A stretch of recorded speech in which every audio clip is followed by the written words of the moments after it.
मंडळी, जम्मू काश्मीरमधील पहलगाम इकडे पर्यटकांवरती हल्ला होत असताना स्वतःच्या जीवाची पर्वा न करता पर्यटकांच्या रक्षणासाठी एक तरुण धावून आला।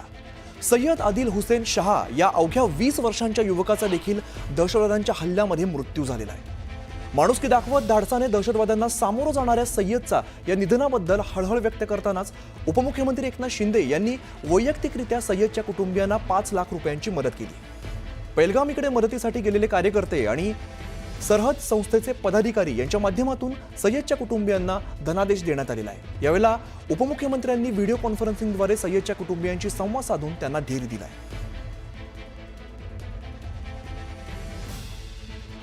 पर्यटकांवर तो गोळीबार करू नये पुन्हा म्हणून त्याने जीवाची बाजी लावली आणि त्याच्यामध्ये मागून दुसऱ्या एका आतंकवाद्याने अतिरेक्याने त्याला गोळ्या घातल्या आणि तो त्याच्यामध्ये शहीद झाला।